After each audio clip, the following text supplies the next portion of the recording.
Norman avec nous, qu'on connaît pour sa chaîne. Norman fait des vidéos et plein d'autres choses. Vous avez fait une école de cinéma? J'ai fait la fac de cinéma. Vous êtes monteur, vous saviez monter? Oui. Donc vous tournez, vous montez vous-même? Toujours? Toujours. Est-il vrai que vous avez été vendeur de parures de lit? Ou ça fait partie de la légende pour faire un sketch? Ah non, c'est vrai. Vous avez fait tous les stages possibles, dans toutes les émissions de télé, comme tous les gars qui font une fac de cinéma. J'ai une petite anecdote. Allez-y. Il se trouve qu'à l'époque, vous travailliez sur une émission qui s'appelle Pif Paf. Mais j'allais vous en parler. Vous avez été stagiaire à Hit Machine. C'est vrai ou pas? Et je me suis dit, je vais lui demander si on s'est parfois croisé dans les couloirs. On s'est croisés plusieurs fois. Est-ce que j'étais sympa? Vous étiez sympa, mais vous étiez surtout très occupé, je me rappelle. Et moi, je me disais, oh my god, c'est Philippe Bandel! Donc, je disais rien. J'étais dans mon coin en train de ranger des cassettes dans des boîtes. Et je me disais, waouh, ce métier est plutôt cool. Mais bon, ils m'ont jamais embauché. Et comment ça se passait avec les filles? Parce qu'il y avait beaucoup de jolies filles dans le Hit Machine. Exactement. Ben, c'est vrai que comme j'étais stagiaire, j'avais une sorte de charisme de moustique.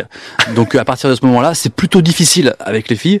Je me rappelle que cette époque-là, c'était un peu nul. Est-il vrai que vous parlez le patois ch'ti? Un petit peu. Je viens de vous parler ch'ti. Ouais. Qui vous l'a appris? Ah bah moi je suis né dedans. Mes grands-pères étaient mineurs dans la mine de charbon. Mais vous parlez en français?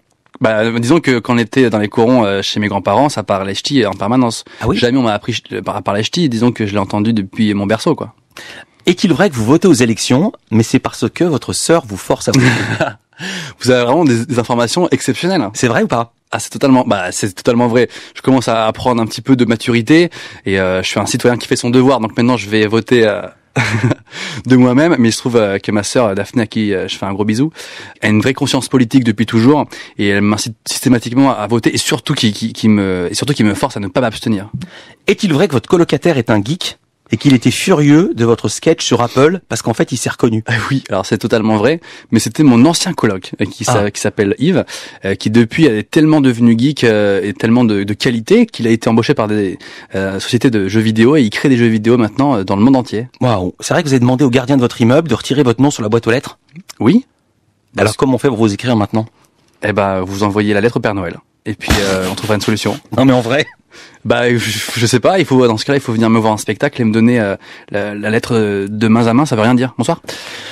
Auparavant, est-il vrai que vous aviez tenté votre chance dans la chanson française, tendance Thomas Fersen? Alors je sais pas si j'ai tenté ma chance, mais en tout cas j'ai fait beaucoup de musique parce que je suis musicien depuis toujours. On vous voit jouer de la guitare électrique dans le spectacle. Ouais, et de la guitare sèche aussi à la fin. Oui, mais c'est moins impressionnant, la guitare sèche, que la guitare électrique. Peut-être un peu moins impressionnant. Ouais. Mais beaucoup plus poétique. Oui, mais gling gling gling, c'est moins bien que... Le débat est ouvert. Tweetez à propos de ce sujet. Et c'est vrai que j'ai toujours été musicien et j'avais à l'époque un groupe qui s'appelait Monsieur Lingueur où je faisais de la chanson française un petit peu comique, mais tellement inspiré de Thomas Fersen que ça aurait pu s'appeler Thomas Fersen 2. C'était vraiment la même chose. J'ai jamais eu l'occasion de rencontrer Thomas Fersen et C'est pas vrai, j'allais vous demander ça. J'ai rencontré plein de stars depuis l'époque du buzz, mais disons que j'ai jamais Thomas Fersen. J'aimerais bien un jour. Est-il vrai que vous roulez en mobilette?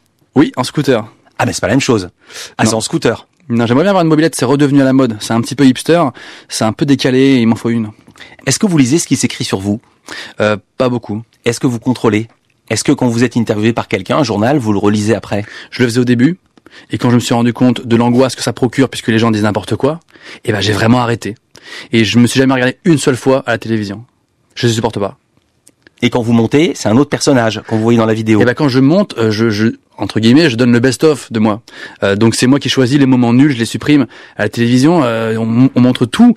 Donc il y a évidemment plein de moments nuls. Et je me déteste à la télé, je me suis jamais regardé. Mince, une question. Combien de temps vous avez mis avec votre chat pour tourner la vidéo du chat? Parce que le chat, il fait pas ce qu'on veut, c'est pas un comédien. Ça a été très dur. C'était très dur, ça a été des plusieurs heures de rush. Je me suis dit, comment il fait? Alors, je raconte pour les gens qui l'ont pas vu. Norman est couché dans son lit et le chat arrive, il se pose dessus. Mais il y a une chance sur 10 pour qu'il ait envie à ce moment-là. Tout à fait, c'était vraiment très très dur. Et un chat, ça se manipule pas. Et surtout, au contraire, essayez, je veux un petit test pour les auditeurs. Essayez de mettre en scène votre chat et de lui demander d'être assis. Impossible. Dès qu'on demande à un chat de faire quelque chose, il se fuit, il s'allonge, il fait le débile, mais il fera jamais ce que vous voulez qu'il fasse. Donc c'est très capricieux et ça a été très très très dur de faire ce sketch. Merci beaucoup Norman d'être venu nous voir. Merci à vous, merci pour cette interview et j'aime bien les interviews qui sont pertinentes et intelligentes et c'était le cas. Voilà. Tout flatteur, il te dépend de celui qui l'écoute. Cette leçon vaut bien un fromage sans doute. Waouh, je suis bluffé. Waouh, une claque de culture. Merci.